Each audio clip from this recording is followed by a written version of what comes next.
And I did forget one of our sponsors. Seismic is also a sponsor, and this wouldn't have happened without them. So huge shout out to Seismic. Alrighty. So it's not every day you get to interview your CEO. So I think we're gonna have to do a breathing exercise because I'm a little bit nervous right now. What maybe what?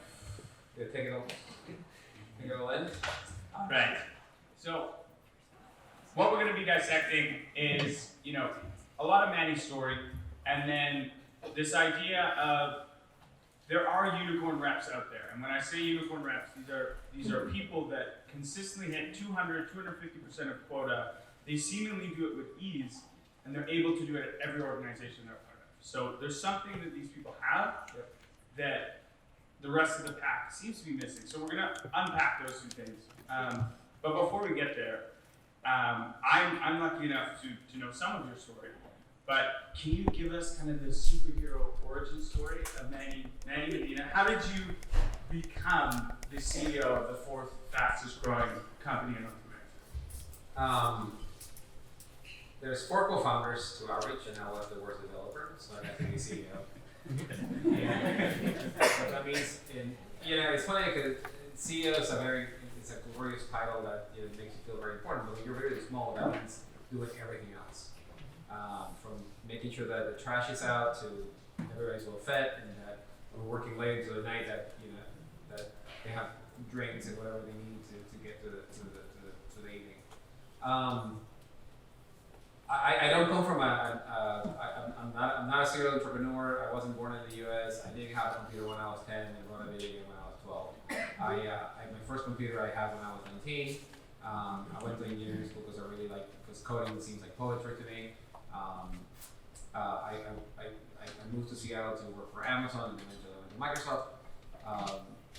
But what really got me was that the Outreach was born out of a need for us to not die and to generate cash because nobody would fund us in our previous startup. And when we saw the result of what happens when you do 2 things, when you personalize an email, and then when you create a workflow around that personalization so that you both follow up and are relevant in somebody's life, the results were really outstanding. And we built that workflow internally to help us sell more recruiting services, which was our previous company called Group Talent. And we went from about call reply rates south of 5% to call reply rates north of 45%. And what really got us was not actually the number. It was the fact that when somebody wouldn't reply and they would sort of reply to a follow-up from an automated email, they would apologize saying, "I'm sorry, I didn't reply first." And when I saw that, that's when we were like, "Yeah, we got to do something about this." Because fast forward to today, what we really do is we ensure that you have a pleasant customer journey, right? From the moment that you become aware to the moment that you get into a transaction, that the whole thing is more empathetic to your needs. And this is what this whole tour is about: is how do you become relevant to somebody you never met before, and how do you and use that to drive an event, right? In this case, a meeting or a follow-up, etc. One of my favorite stories at Outreach was when we built Outreach and then we released it to the wild. We immediately became not the best user of Outreach. There were actually people in the community who were early adopters who became much better users of Outreach than we were. And that's when it dawned on us that we have to hit onto something really great. And it wasn't until I started, this stays here. It wasn't until I was demoing other people's instances of Outreach when I realized that we had built something special, that the sort of the primitives that compose the workflow that people were using were really our secret sauce. And as long as we were following people like Beck Holland who are pushing the envelope and the boundaries of what's possible and challenging the stated assumptions, and we continue to build for them, that we're going to be okay. And our journey to become this fast growing company is just to listen better than anybody else, right? That there's 3 types of listening, and I'll shut up after this. There's the listening that you do to respond, and a lot of people do out of sales. There is the listening to you to understand what the other person is saying to really, really rock it. And then there's the listening when you put everything down, you close your eyes, you lean a little bit in, and then you listen in for what is not being said. And that's when you really got it. Because now you can feel the other person, even if it's through the phone. And we really cultivated that listening practice inside of Outreach to build the best platform out there, just by listening better and really rocking what is not being said. I love it. So if you see me closing my eyes and leaning forward, Yeah, I'm just listening. Okay, so I love that. I want to take a bit of a step back and unpack the personal story a little bit. Mm-hmm. So let's backtrack to, is there a bit of feedback there? If we can fix that, that would be awesome. So you're leading and launching products, and then you make this transition to having to sell without a ton of experience doing true, sales, getting your first customers, raising money. What did you rely on to make you successful before you had any experience under your belt?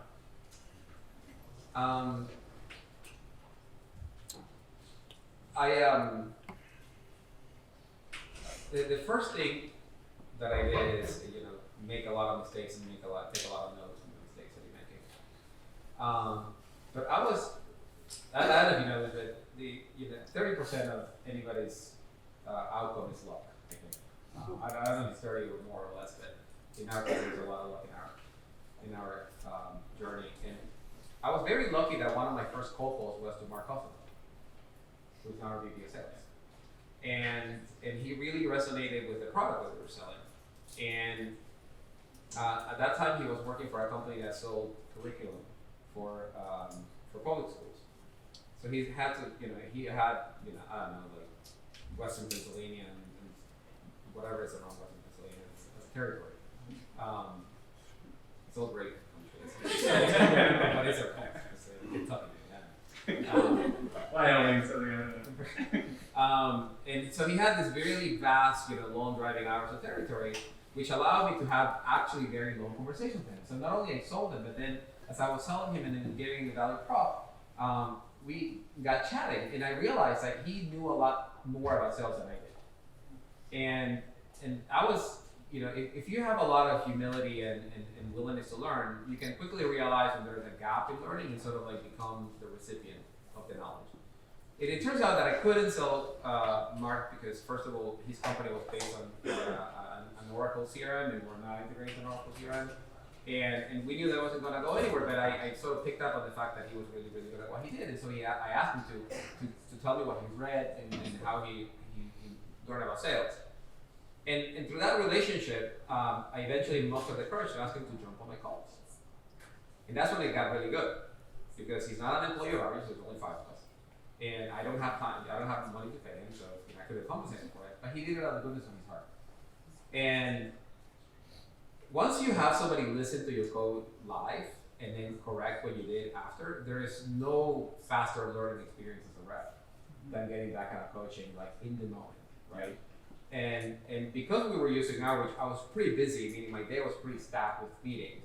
So, I'll have a meeting, end the meeting, get coaching, get into the next meeting. I was able to take the coaching from the last meeting to the next meeting. And that is the fastest accelerated path to get to becoming a better rep. And I had so many moments. I don't know if you remember that skit from Seinfeld of like George Costanza comes out with a comeback after that person leaves. It's like, I had like days like that. You know what I mean? Where like 2 objections. God damn, I should have said that. And like, of course, like Mark had all of them, right? Like, you hang up the phone and his, Mrs. 6-speed roll would say, Manny, you should have said this. This is where you come in with this other thing. And it's just, it's like 2 pages of notes, and I would rehearse the call in my head, and I go to sleep and I read the call. Sort of my transcription doesn't, of course, so I have to write it down and rehearse it in my head and then go after it after. And that's how I learn. It's by having a coach. It's having a coach that forces you to operate at the edge of your abilities and correct the mistakes at that edge. You see what I mean? There's no rote repetition. Just do what you just did, do it better, and try to correct what you just did. That's how I got it. Yeah. So that's great advice, and something, we were talking about this a lot on the tour, and one of the themes that keeps coming up is this idea of, every unicorn rep or every top performer or any successful person has these coaches and mentors. Yep. And a question I get quite frequently is, if I'm in this crowd right now and I don't have a coach, I don't have a mentor, how do you go about finding it in this age where there's so much noise and everyone's sending LinkedIn messages? It's hard to get that shot. Do you remember what you said to Mark that got him willing to invest? I actually don't. I just asked him. But that's just it, right? Like, just ask somebody else to jump in your call. Sometimes you don't need somebody that is well ahead of you. You just need somebody who can see what you're doing without being involved, and then read it back to you. So this is why I'm pitching course, but this is why technologies like course are so important, because then you have somebody who can critique what you did. And the trick is to do it as close to the moment as possible, so that you can internalize it and be aware of it. And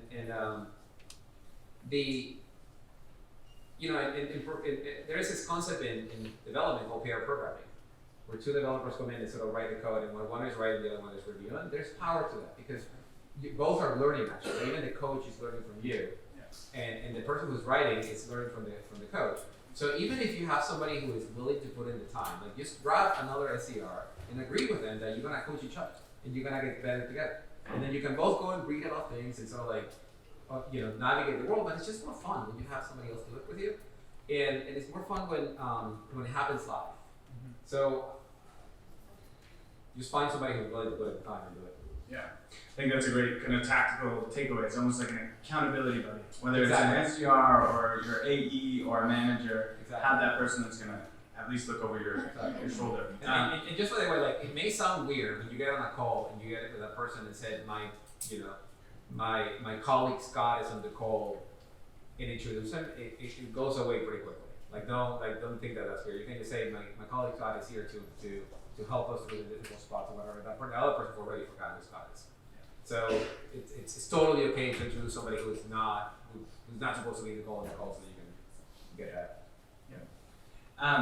Okay, so you have Mark coaching you through this to fill some of the gaps that you have. Yep.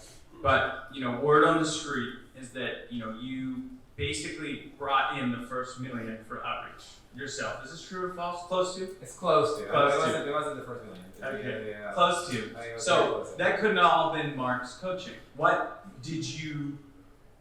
were the attributes that you had that made you successful and be able to pull that off? Because that is a pretty incredible feat. So first of all, I relied on personal meetings, meaning that I made the majority of my calls in a concentrated area in San Francisco called Soma. And I booked my meetings all around that area, so that, because my office was in that area too, so that when the time of the meeting came, I usually get a request saying, hey, what's the video link, or what's the calling number? And I'd be like, I'm downstairs. When you sell a person to another person, it's very hard to say no. Especially when all you want out of that is either, you can always downgrade from buy for your team, buy for you, pilot. But you have a walk back point that always ends up in some kind of transaction. And if you set up in the mindset that you're not gonna walk away and there's one of the three outcomes as possible, then you'll get it done. Yeah. And by making it all geographically close, there's two things that happen. One is that you can bang a lot of meetings in person quickly. But the second is that the people that you sold to most likely know each other. And by selling in person, you eventually become friends with these people. And then they will go out and they will bring in their friends. And that social effect of like, hey, we both are using outreach, you should use it too, works in your absence. And I feel like we had the benefit of that connection of the SOMA and the financial district, and then sort of eventually whatever startup was in San Francisco was on outreach as important. I like it. That's another kind of tip I want to double click on and highlight again, because it's something I've seen a lot of BD teams be very successful at. I've run BD teams in the past, and it's this idea of whether it's geography, industry, every customer that you have should build off of each other, right? They should almost look the same. So keep mirroring your customers until you run out of those, Right. and then try another one. Right. So how did this experience? So you do this, and then outreach starts taking off. How did that experience of being in the weeds change your perception on the sales profession as a whole? First of all, it's really hard. And imagine as a CEO, you got as a CEO and founder, you have a lot of tools at your belt that you can call somebody and say, hey, I'm just looking for advice. You turn that into a sales call. Or I'm fairly networked in the area, so I can use a network reference to get into an account, but it made me realize how hard it is. If it is hard for me, and it will be really hard for us to scale it.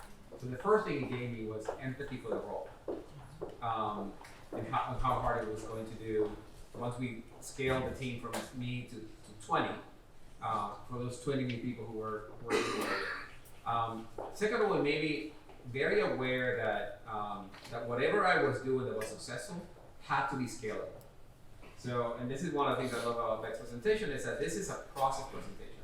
And the reason it's a process presentation is because if you can't scale it, you can't really bank on it. And we all live in a world in which dependable revenue is a calling card. We may move from company to company, we work at the company where we're at, but everybody's looking to us to generate some kind of stream of cash flow that they can count on. That's really what gets paid the top dollar, is the dependability of your performance. So I was maniacally focused on analyzing what I was doing and then what other reps were doing so that we can replicate it. And then what worked and what didn't work, so we can roll it out to the rest of the reps. And I feel like that is the number one takeaway of my experience, is that the empathy and the ability to be self-aware that this have to work for many more people that are not me. Yeah. So the empathy piece comes, you kind of understand, you have this shift of you understand, how hard the profession is. Yeah. What other learnings did you take forward that you kind of still apply today? Once we start hiring the early teams, I realized that there is there's always about those unicorn reps that outperform everybody else. But in my mind, the unicorn rep is the one that outperforms and pulls the rest of the team with them. Yes. And those are even rare. Those are decahorns or whatever they're called. They're just outperformed by a lot more. And those are priceless, because they have a conception of winning that involves other people, and they actually they don't last long at a job if everybody else around them is not winning. You see what I mean? Yes. And or if the company's not winning, they would just leave. And the moment you found those, you keep them and you give them titles and compensate and just do whatever it takes to keep them. Because they're very driven by the winning of their own and the winning of the team. Mm-hmm.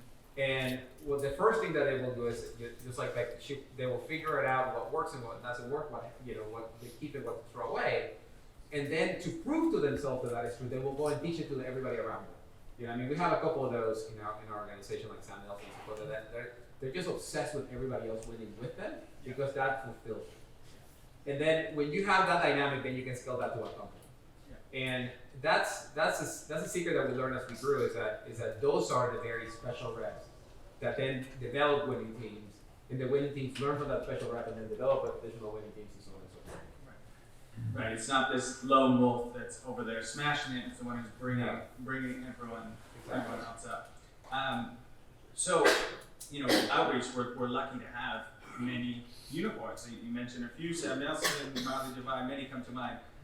How do you go about identifying these people? I think we have about 50% is actually leadership in the room right now. And I know hiring, the war for talent is a big thing right now. How do we identify these people? That's a really good question. So everybody here should have roughly a rubric of what makes a great rep at your organization, at your shop. And they don't have a combination of grit, passion, curiosity, coachability, etc. That should be whatever the order is. That's who you hire. So you should have a mental model of what makes a great rep in your organization. The extra juice of what makes a winning rep that makes other people win is evidence-based. you have to have it done in the past and have evidence, not as a rep even, but like, as a part of our organization, right? Like, a lot of people talk about hiring athletes, and some athletes are solo players, like you're a wrestler or you're a swimmer. I don't know that you're gonna be, you have unless you have really clear examples of how you make everybody else win. Like, I don't know that lends itself directly to winning as a team. What you should be looking for is people who have concrete examples of why do they go out of their way to make other people great. You know what I mean? What drives them? Yeah. And that is usually the question that I go for the first is not only what the answer to what drives them, but like show me evidence of why you did that in the past. And the best ones are the ones that come up with stories that sound made up. You know what I mean? They're so crazy and so out there that you're like, well, why would you do that? I'm like, because I can't imagine not doing it. You know what I'm saying? Because those, for them, the drive is intrinsic. You know what I mean? Like, they cannot be fulfilled if they don't see everybody else around them sort of performing. Yeah. If you find those, even if they're not super trained or they don't have experience, grab them. Because they will flourish to be those people. Yeah, I agree. This is just like insatiable drive to always get better, lifelong learners, right. Insanely accountable for all of their actions. Right, and it doesn't start bugging you so that you get better too. Like it's hot. We can still do this. Yeah. Like, leave me alone. No, but we should really do it. Like those people, right? Like, and they're borderline annoying, but that's what you need. Yeah. Totally agree. Okay, I'm gonna keep this one intentionally vague. Okay. And it can be something that you've done when you were, selling, or something that you've seen people at outreach do, these unicorn reps. What would be your number one tip for individual contributors that are in this room today? Number one tip.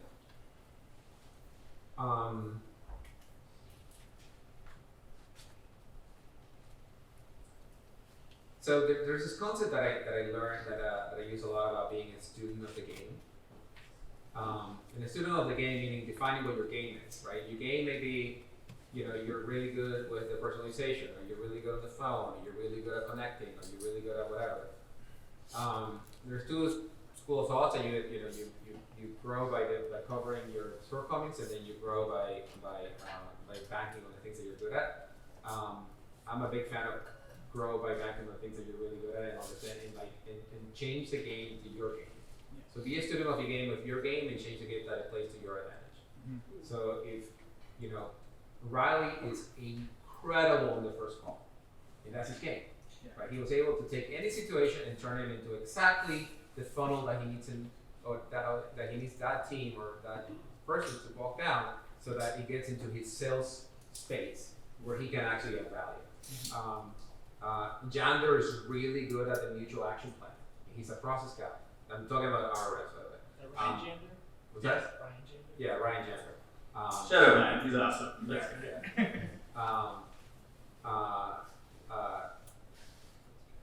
Kristen runs a very tight ship, and she plays, everything very close to her best, but she is always sort of navigating and multi-threading to unnecessary levels sometimes. And that's her game, right?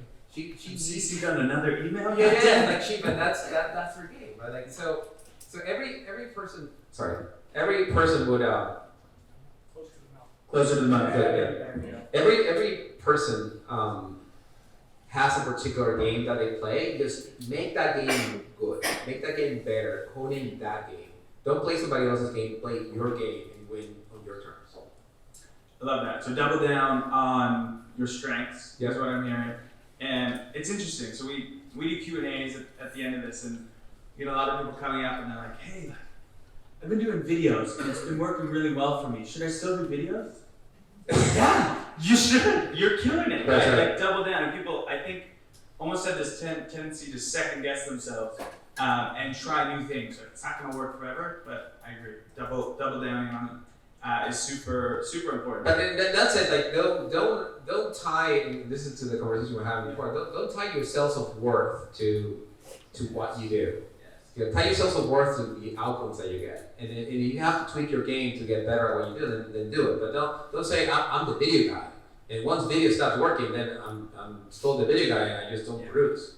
Yeah. Like define yourself by by what you enjoy doing and by the outcome that you're getting. Don't define yourself by the tactics that you take. I think I'm going to put you on the spot here because we had a super interesting conversation before this. Right. Can you walk through, this concept? You mentioned this concept, which ties into this, of the evolution of like an adult. We talk about evolution of children. You briefly touched on it in these 3 different stages that we go through, and I think it's a super important thing. You want to share that?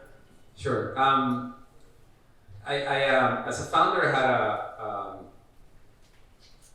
I had a hard time when we were sort of crossing the 50 million ARR mark. In that we turn over a lot of the executive team, and everyone in the executive team, and at that stage, a lot of people have been hired by me personally. I mean, I met you, and I offered you a job, and I decided that for you, this is going to be a great job. And then I had to have the same conversation saying, I don't think it's going to work out. And that was heartbreaking for me, and I had to do it 5 times. And I was really impacted by that outcome, and I really didn't understand. I really wanted to understand how to not do that again. Like, how do I understand a person better so that I can help them through their journey? So I went down this path of learning more about adult development. So there's a lot of written about children development. There's not a whole lot about how adults grow. People think that once you become 31, then you're screwed forever, and then you're whoever you are going to be. And that's not true. We continue to learn. So even if you take the Myers-Briggs, if you take one right now and then take one 5 years from now, very rarely you're going to be the same person. Your experiences mold you.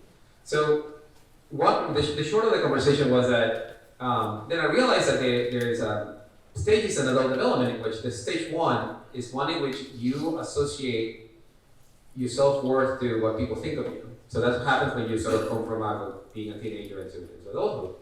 And then eventually you drop that, and then you become a professional, and then you associate your self-worth to what you do, or more importantly, how you do what you do.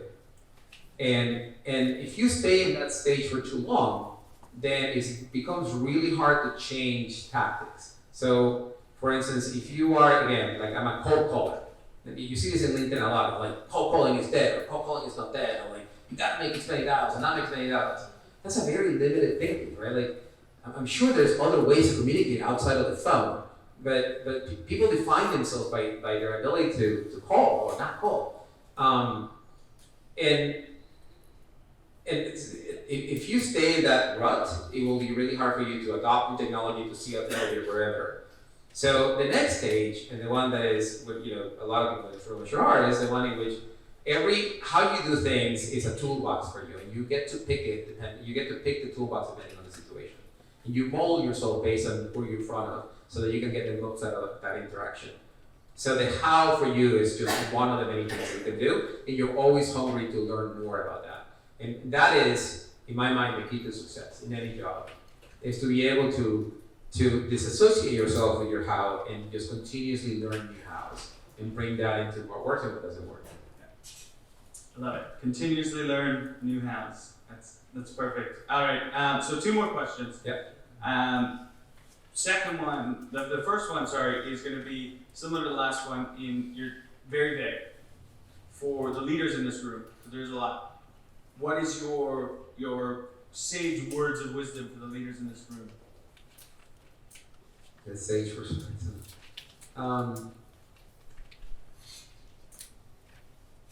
That's a good one. How many people here are leaders? Actually, show hands. All right. How many of you manage SDRs?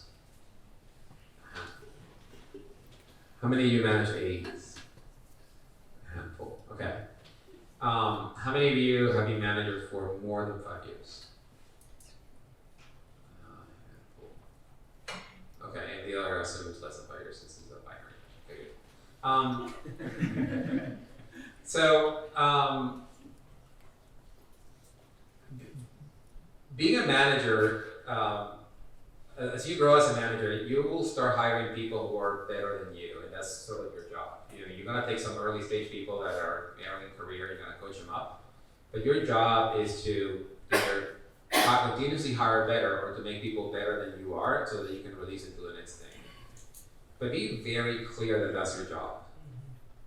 Don't try to lower the bar or change what you do for any particular reason. Like, be very crisp that your job as a manager is to build people. It's not to build you. It's not to satisfy a particular itch of like, I'm a manager, I can get to go home and tell everybody about it. It's be crisp about your true north, and your true north is building individuals. And it gives score as to how many individuals have you built, and that will make you better at your game. Love it. Okay, final question, Manny, and you're gonna have to bear with me. So, imagine I have a time machine. I'm taking you back, way back. You know, I look around. There's quite a few people that looks like maybe they're starting their career. You jump in my time machine. Manny at 23 years old. What advice do you give that individual? Oof.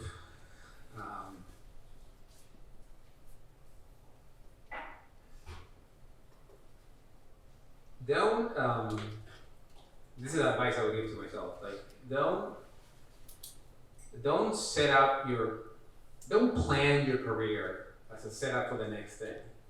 Figure out what it is that you want to do and go do that. I see a lot of resume builders of like, I did this, and I was actually one of them. If you go to my LinkedIn, there's a lot of setups for the next thing. I got this job because it will get me this thing, and I start a job for this thing. No, figure out, spend time trying to figure out what makes you happy and go do that. And try to minimize the time that you're sort of swirling in things that you don't like. Awesome. Well, I think that is an excellent place to end it. Manny, thank you so much. It's been a pleasure. And thank you.